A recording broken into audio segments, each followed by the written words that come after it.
Hi, and welcome. As always, I'm Abby. This is Stories Lived, Stories Told, and here's my question for today. What does it take to successfully co-create with others? Collaboration, working together, is a huge part of the process of us communicating in ways that create the kind of social world we want for ourselves. But it is hard. We misunderstand each other. We have different goals. We get frustrated, and sometimes we just get in our own way.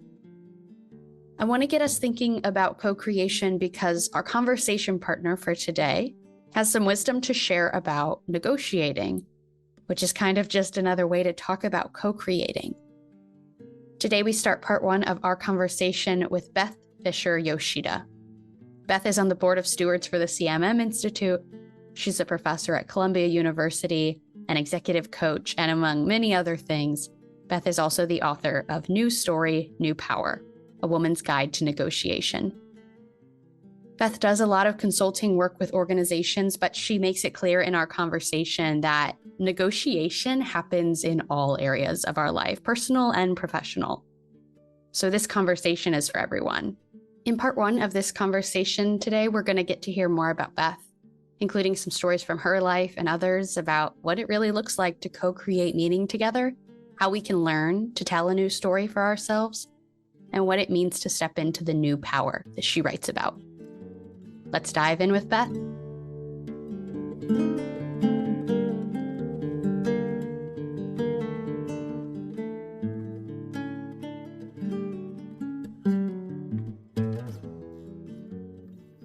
Hi, Beth. Thanks for being here today. I'm so looking forward to our conversation and getting to talk to you. Hi, Abby. I really am looking forward to it as well. So thank you for the invitation.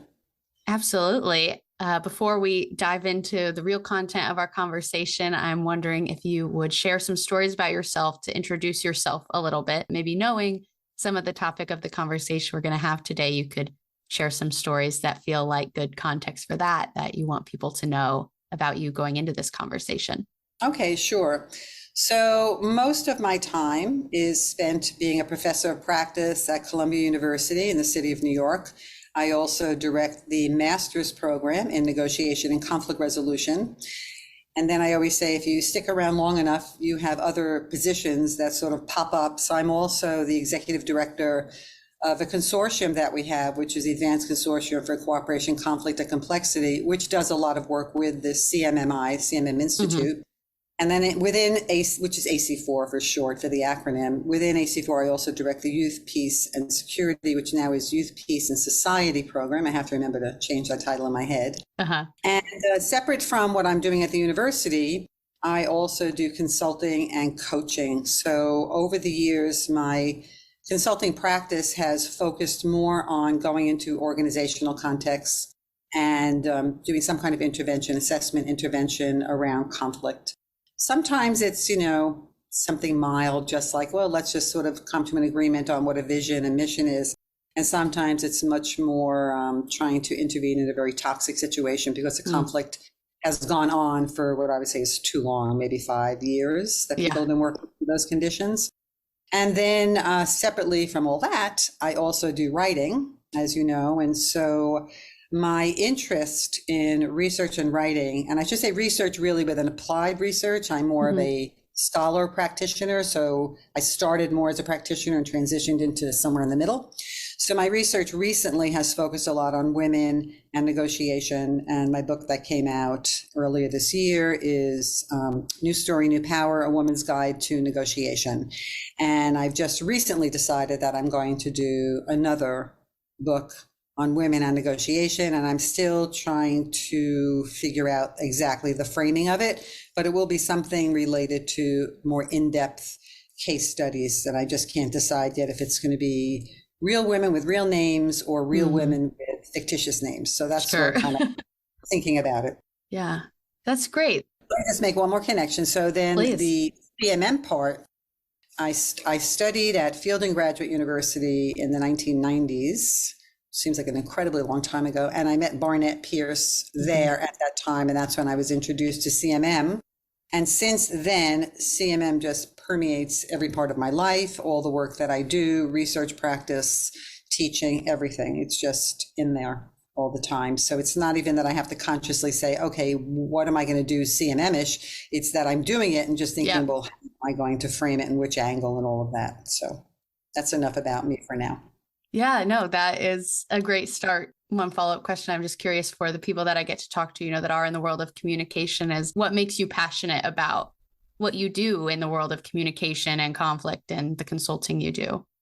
Yeah, good question. So I think part of it is when people get that aha kind of moment, and it doesn't have to be earth-shattering aha. It just needs to be a shift, as minor or major as it is, just a shift in perspective, which happens through CMM, where something that was not explicit becomes explicit and sheds a new light on something that they didn't realize before. So people are able to now reframe how they look at something, they're able to get new insights. And because of that, then they get more choice, more flexibility in what they're choosing to do to go forward. So there's that sense of agency as well, which I believe we all have to some degree.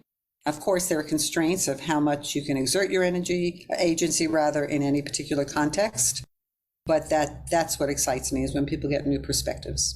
Yeah, I think that's very similar for me too. The idea of meaning making and that we get to choose the meaning is what really kind of got me hooked on the world of CMM, because that was kind of a novel idea to me. Growing up, I didn't have that kind of perspective. It was kind of like, here's the objective, here's what's right and wrong, what's good and bad. And there wasn't a lot of conversation about how those meanings were made. And so to explore that has been really meaningful for me. Yeah, absolutely. So Beth, to use the CMM-ish language, what is your idea of what a better social world looks like? Well, a couple of different things. I was just yesterday actually thinking about a little talk I'm going to give at somebody's dinner. And when I go to Colombia later this week, I'm going to be at a dinner. We're sponsoring a dinner for somebody who just completed his university. And in Colombia, it's a 5-year program. So there are 10 semesters. So he just completed it against all odds, because he was a student who probably would never have reached that university. And long story short, we were able to work out something where he was able to do it. And he had the fortitude and the commitment to do that. And he persevered, and he's a brilliant artist, and he became even more brilliant because he learned so many different techniques. So we're having this dinner, this celebration dinner, and I said, you know what, I'm going to give a little talk, a little speech in Spanish, which is not my strength by any means.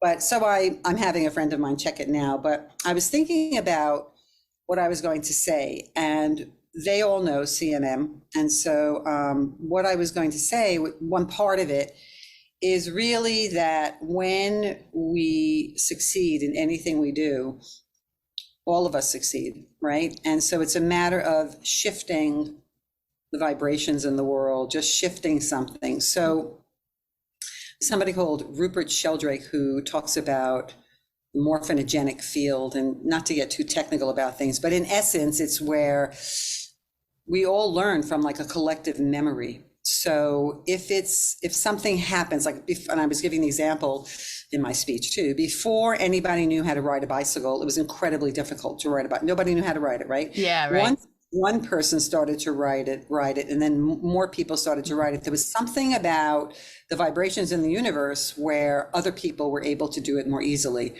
So what I wanted to impart on these youth leaders that I work with is that there's no need for jealousies or for envy, which sometimes does happen, that there's a reason to celebrate, because when one person succeeds in anything they're doing, it already sets the plate for other people to succeed as well. It's just one step closer. Yeah. And so that I want people to celebrate with each other in that. So that's what a better social world will be, where not only do we support and love each other and make that space possible, but that we celebrate each other, and that we feel the joy in somebody else's success also being good for us, not that we should be envious of that. So that's kind of what we're working towards. Yeah.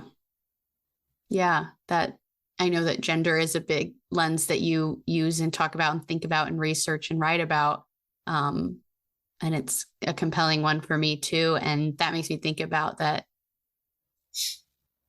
is maybe especially true for like women's relationships to each other, that there's a lot of like comparison and competition. that kind of, if you're living in a patriarchal society, that's maybe one of the tools of keeping women oppressed, or, whatever language you would use there to say that when women are in competition with each other, when we're not celebrating each other's advances and seeing other women's success as our own success, or seeing, kind of like a scarcity mindset of, oh, the resources are limited, so if you're doing well, that's taking away from me doing well. That kind of keeps you stunted and not able to grow as a group or a community. Yeah, if we think about the token spot that's open, so okay, we have a woman here, check that off the list, then that is the scarcity mindset you mentioned. On LinkedIn, I was really happy to see that there's a hashtag like women helping women, or women supporting women, or women for women. I forgot exactly all the terminology, but I always like that because, yeah, that's what happens, is that we make it possible for all of us to be there. Then that means when we do, we creating like a critical mass, which shifts, like Malcolm Gladwell says, the tipping point of what shifts things, so that it's no longer the token woman or the token underrepresented group in any kind of diversity initiative, but it really is that's the norm. And so even that we don't have to pay attention to it is where we're headed. That's a good social world too, that we don't have to look and see what's the composition of this group or this team or this organization. We just take it for granted because it is diverse naturally, without having to pay attention to it in that special way. Because then it does seem like tokenism.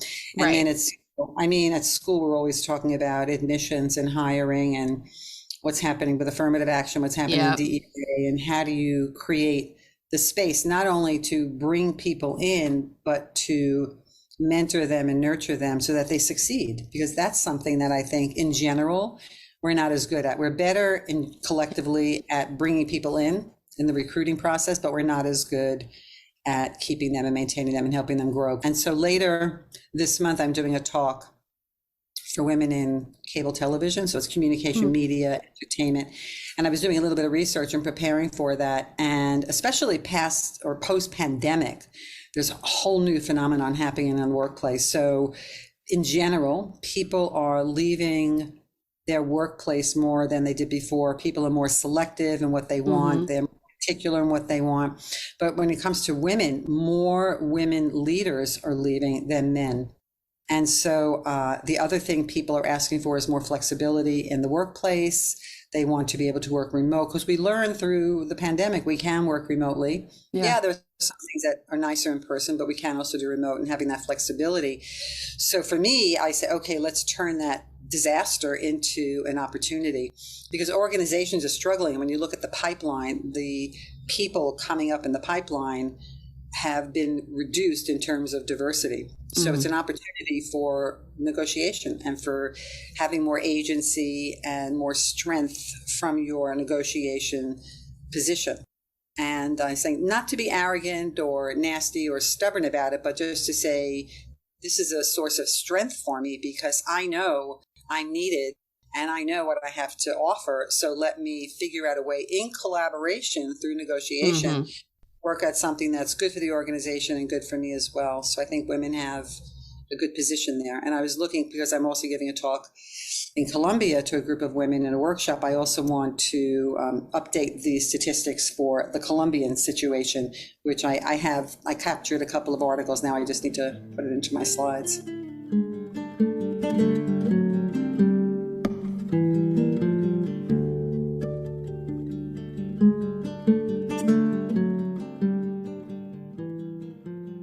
Yeah, you're making me think about other conversations I've had of, maybe you'll see on like a church sign, say, all are welcome here.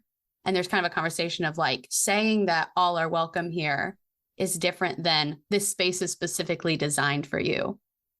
Because maybe there's not people that look like you in that space already, or people are, wanting to be welcoming, but not really, or maybe in a more kind of like you're saying, tokenizing way, not in a really, let's really create a belonging in a community that is, equally valuing all of our stories and our experiences and backgrounds. And I'm curious, in your consulting work, you kind of ask the question of, okay, how do we're good at the recruiting, but how do we, move beyond that to really incorporate all of these people and their stories and their experience into an organization? What do you have a kind of answer for that? What do you share with people that you consult with on that topic? It's a hard thing to do because you're talking about systems in organizations. Mm-hmm. So a lot of times people have this attitude where, well, it's a system, so it's this thing, right? It's this thing that's created and it's a structure and I can't do anything about it. I'm just one person. What am I going to do? And so on. So they don't necessarily feel empowered to do something about it. So then I think, okay, yeah, but who makes the systems? People make the systems. So, if you think about self as instrument of change, the better you are, then wherever you go and whatever you do, you're already making a more positive difference in the situation.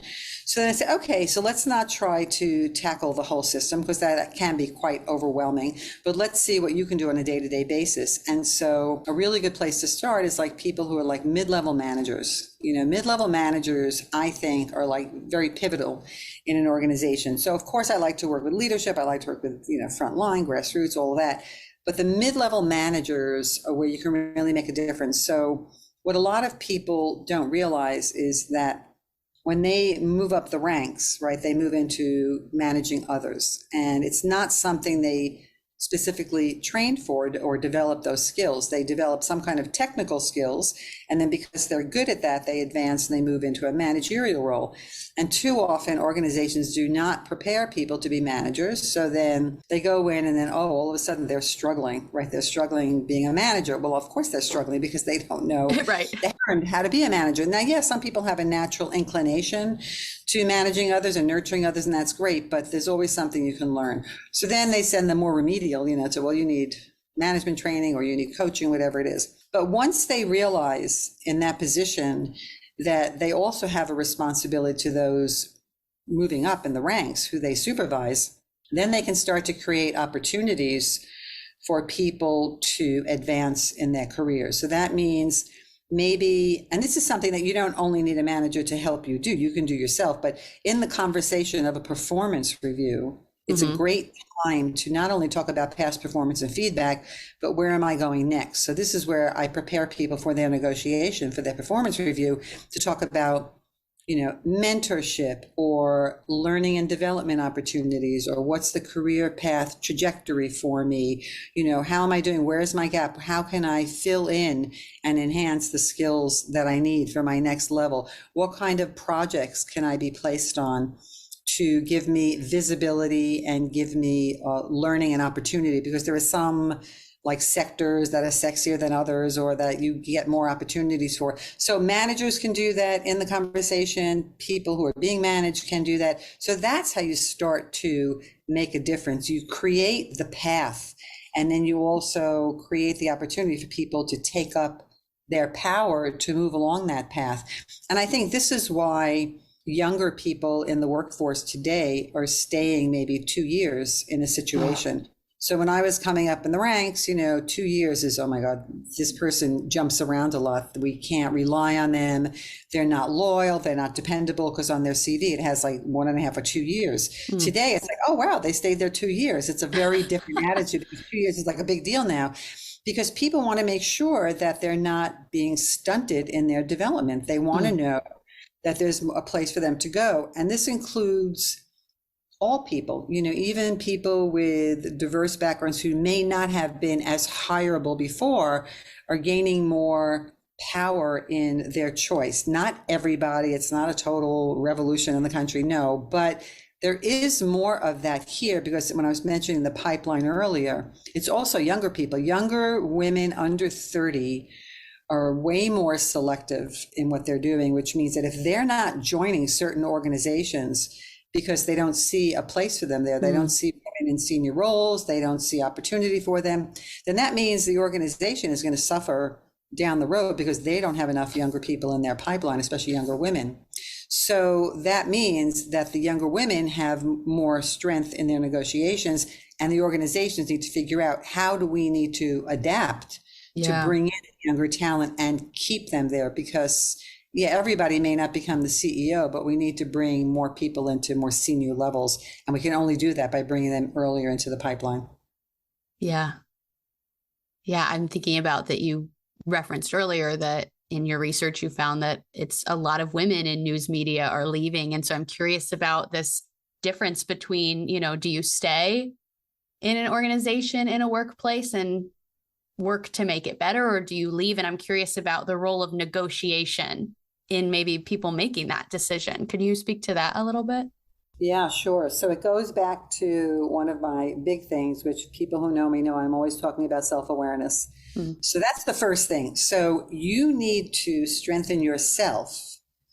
And going back to self as instrument of change, you need to strengthen yourself so that you are more grounded, more centered, and more aware of what's really critically important to you. So, and self-awareness is something that you continue to do your whole life, because you mentioned that I had a complex life and all that, but we're all complex beings, right? So we all have different personas that make up who we are. And so this is something I've been working on lately too, is when you are in conversation with somebody, negotiation, conversation, interaction, a certain part of you comes forward more than other parts, right? Depending on who you are. So if I'm talking to my daughters, then me being a mother becomes stronger than if I'm talking to a colleague, because my role as a mother Right. come out.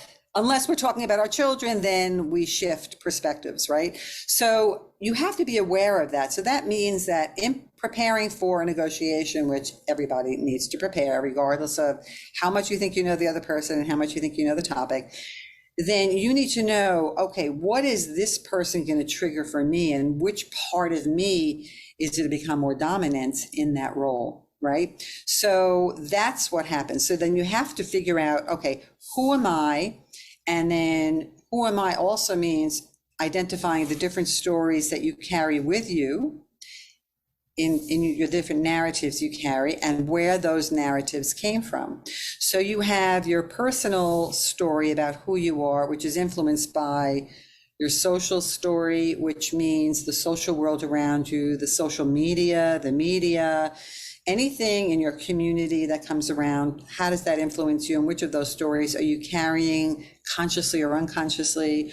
Your family, what are the different stories that you grew up hearing in your family about what's possible for you, about who you are, which influence your personality, the kind of work you do, your profession. So that means whichever profession you're selecting, then you have influences from that profession about who you are.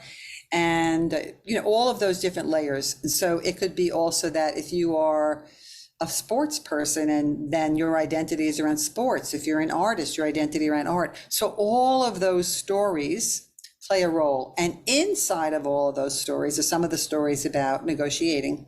So that means you may have heard, you can do whatever you want. You're capable, or, well, you're not good enough. You're not old enough. You're not, you're too young. You're not experienced enough. A mixture of stories. So in the process of me working with people and they are identifying their stories, then I have to say, okay, now that you have this collection of stories, and there'll be more the next time you think about it, because every time you reflect on it, it's that snapshot of a moment in time when you're thinking about that. Which of those stories are generative? Which of those stories give you strength? Which of those stories build you up to be who you are? And which of those stories get in the way? Which of those stories block you? So the ones that aid you and are generative and strengthening, you want to grow those stories so they become the more dominant stories in your life. And the stories that get in your way, you want to, I'd love it if we can just delete, press delete, just delete them, or rewrite them. Change them into what they're doing. So that's kind of the coaching, the training, the workshop I do. It's what I mention in my book a lot, because the book is very practical. So that means people can pick it up and sort of turn to any section, especially section 3, where they have all the different CMM tools and other things in there, where people can work through what it is they want to work through for themselves to be the best they can be, so that they empower themselves when they go into their negotiation.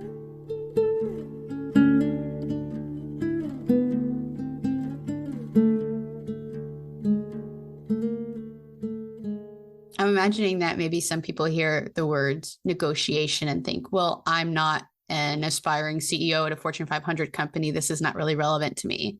But I think you're approaching it from a more holistic way. You're not just talking about negotiation in the workplace, right? We're negotiating all day, every day in our own lives. Could you talk about that side of negotiation in our personal lives too?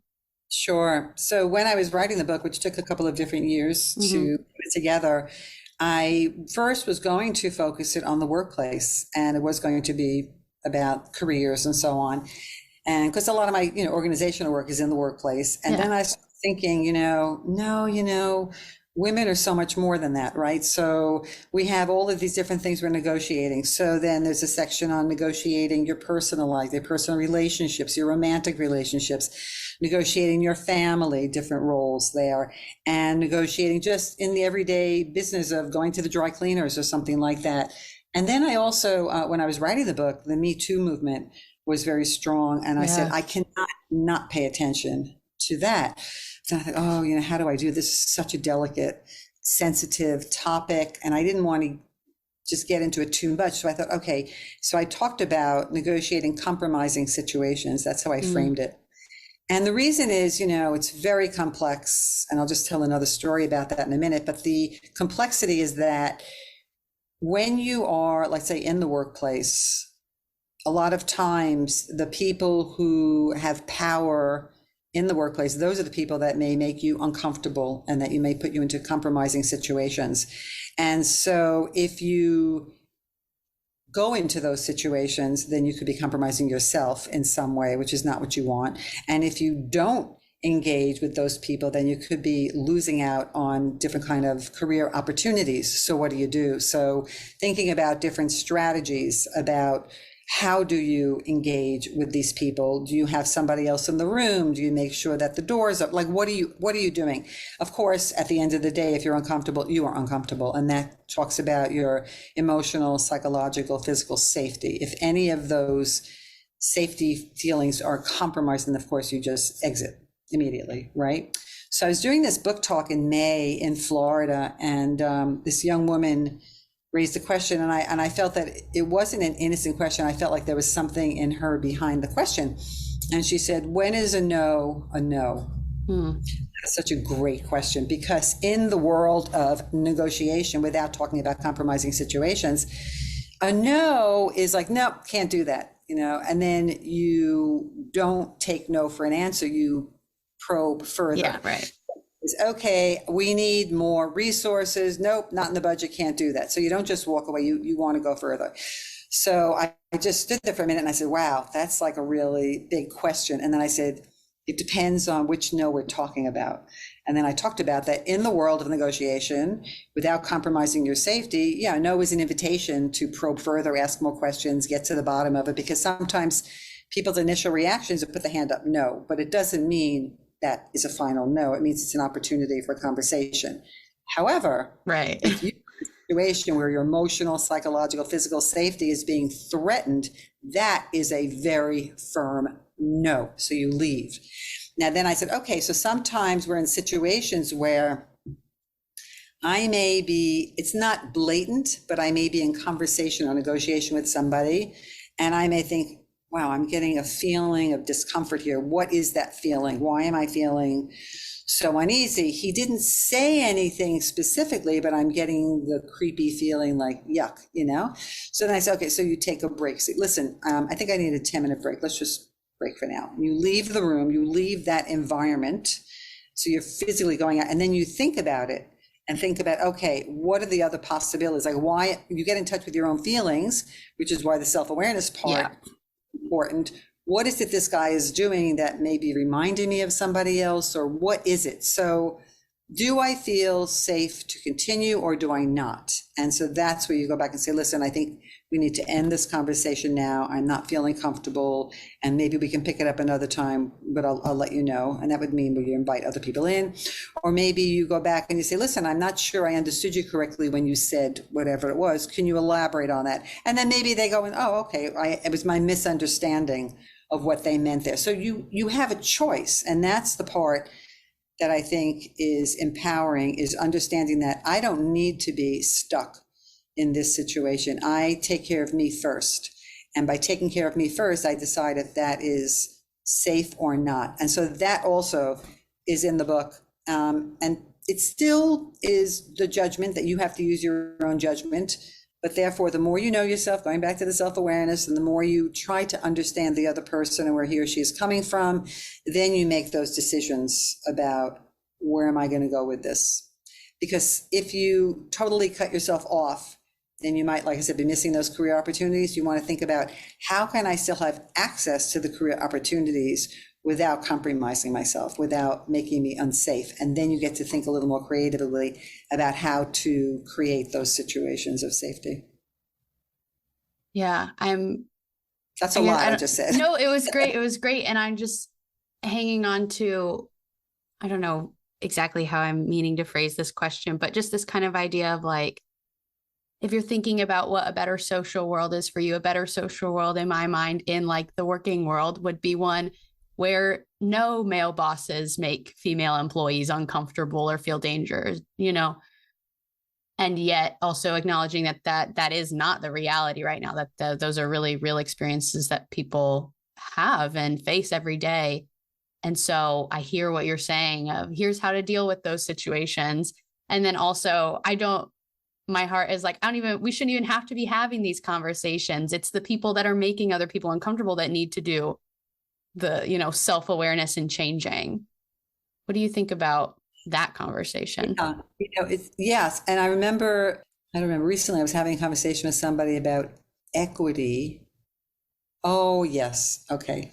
We were talking about male allies, right? And male allyship. And an ally is different than a mentor, different than a sponsor, different than a coach, right? So an ally is somebody who sort of sticks up for you and has your back and creates more of an equitable situation in the workplace.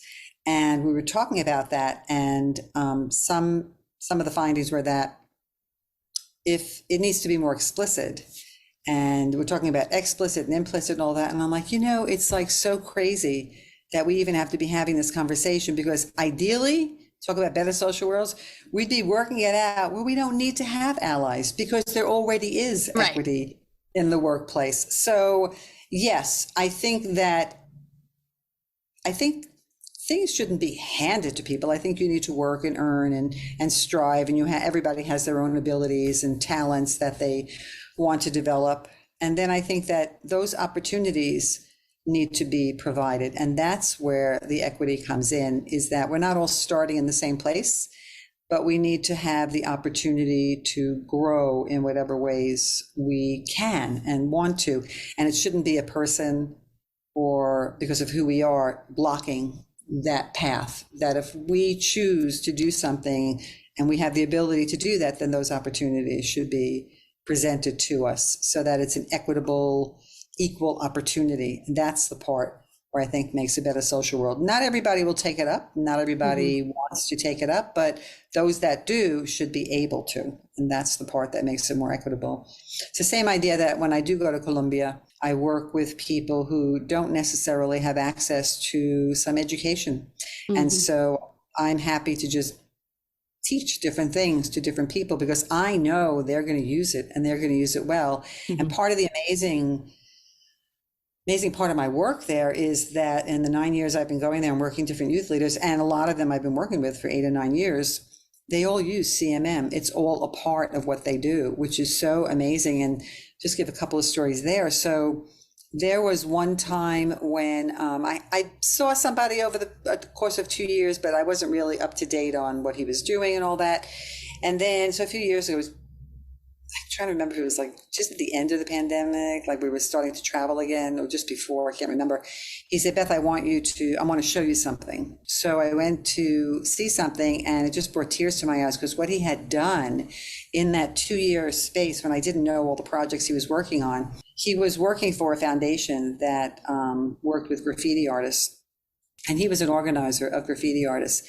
And so he was working with a community, and he was asking the community members, what does reconciliation mean to you? Because, Colombia had more than 60 years of the war, lots of conflict. So working with a community and asking, what does reconciliation mean to you? And he was using different tools of CMM, different CMM models, for them to make explicit the different ideas they had about reconciliation. Then he called in a group of graffiti artists. And the graffiti artists, he said, okay, this is what reconciliation means to this community. And then they came up with some visual images, and they worked together to create this tremendous mural, which is outside the Museum of Memory in Medellin. So he took me to see the mural, and I just I just stood there with my mouth open. He was telling me the story, and I said, "Oh my God, you like Wow. blink, 2 years later, look at what happened." And he was using CMM because Hmm. CMM provided it's like the vehicle that allowed people to talk about things that might have been just uncomfortable or painful for them, but through the use of CMM, they could like separate themselves from it a little bit, make it a third object, and so they were able to do that. And then the graffiti artists did that. And so now we're doing another project in another place following that same methodology. We wanted to create a baseline to do a monitoring and evaluation to see the effectiveness of this particular organization providing resources to a group. And so we have this group of women in this community, and they're trying to create like a timeline. It's kind of like a serpentine model, creating their timeline over the years of when their background a little bit and they formed. And so one of the things we've been doing with the serpentine model is also creating these timelines where it's people's personal story, the timeline of the social story, and a timeline of the organizational story, and looking at those points of intersection. What was happening to you and socially when the organization formed? And just, so that's what we're working on now. And then we're bringing in graffiti artists to also depict different visual images for the mural that they are identifying through the timeline, through the CMM process. And that should be done, I think, by next summer, I'm hoping. So we're working on that. So it's amazing. Yeah, that's amazing. Yeah, it's Wow. really heartwarming. That's beautiful, and a great example of co-creation, which, is you're hand in hand with negotiation. And again, everything is a negotiation in our relationships because we're co-creating with others, and it's not something you could take for granted that everyone has the same definition of something like reconciliation. And so coming together and making that meaning together that's a really beautiful example of that. Yeah. Thank you. Yeah. I know one of your lenses is, to talk about intercultural communication. And so I'm curious, in your conversation around gender and negotiation, what differences do you see in somewhere like Colombia, where you've spent a lot of time and done a lot of work, and the culture that you and I are most intimately familiar with in the United States? It's something that is recently really caught my interest, and I don't know if I'm going to do a research project on this, but it's kind of like really needling me a little bit. Like I'm really curious about it, and that's the paradox of Colombian women, and I not to overgeneralize, but what in my years of being there, and the women I've met, amazingly strong, beautiful women with great presence, and regardless of whether they are just like community leaders or mothers who maybe have lost their children and are to violence and are just getting out there and doing what they need to do to survive and have a really better sustenance, and nurturing other women, to women who are successful in media or in academia, whatever it is. So all of these beautiful, strong women.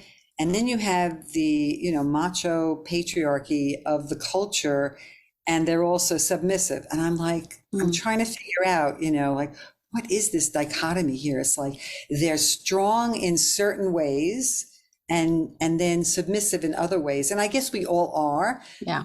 But it just seemed so in my face there, because I'm saying, because every time over the years, when I kept meeting like really strong women, I'm like, wow, and I was like surprised. And then I'm like, no, I'm not surprised, because wow, they're really dynamic, and the women I've met, once they have an idea or get hold of something, it's like, watch out, like they're not backing down. But then at the same time, it is a patriarchal society. And so they are forced to be submissive in certain ways, and I'm like, wow, and it doesn't mean that we're not that way in the US too. Because I remember years ago when I lived in Japan, people would say to me, oh, women in the US are so liberated. And I'm like, well, and I remember seeing this, I don't know if it was like 60 Minutes or something. There was a show on, and this is in the 1980s, I believe it was.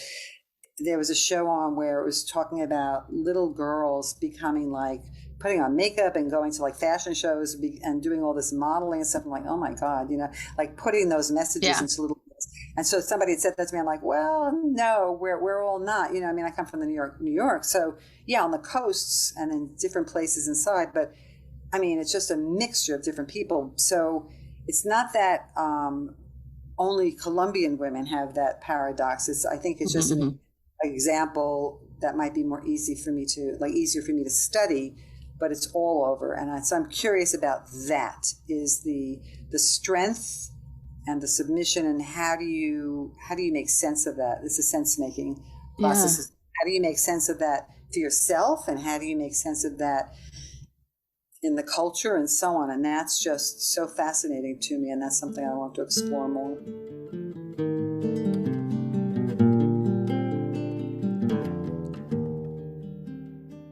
Okay, that is all for part 1 of our conversation with Beth, but join us next week for part 2, where we will talk more about her book and also about gender as a lens that we both consider in our own lives and in our work. In the meantime, between this episode and our next, I'd like to offer you some next turns to keep this conversation alive in your own life. To do that, I'll point you towards the questions I posed at the top of the show notes. Be considering these questions for yourself. Like we always talk about, it's first about building awareness and doing that reflecting, and then deciding what kind of action you can take from there. My hope is that these 3 questions help prompt you on that journey. So the questions I want you to be thinking about are: what do you negotiate in your life? What is your relationship to belonging? And what is your identity? How do these things affect the way you show up in the world? And finally, what is something new you can try to better advocate for yourself or negotiate with others? As always, I am supported by the CMM Institute for Personal and Social Evolution. This podcast is just one of many initiatives designed to move us one step closer toward creating those better social worlds we're always talking about. As far as some podcast-specific next turns, I'd like to invite you to invite someone else into this conversation. Please share this episode with someone you think it would be meaningful for. And also reach out to me. You can do that through the website, through email, or through Instagram and YouTube, all of which you can find links to in the show notes of this episode. I love to keep the dialogue alive with you, hear your feelings, thoughts, ideas, questions. I welcome it all. Thank you for showing up. Thank you for being curious, and thank you for being a part of this story. I'm Abby, and this has been Stories Lived, Stories Told.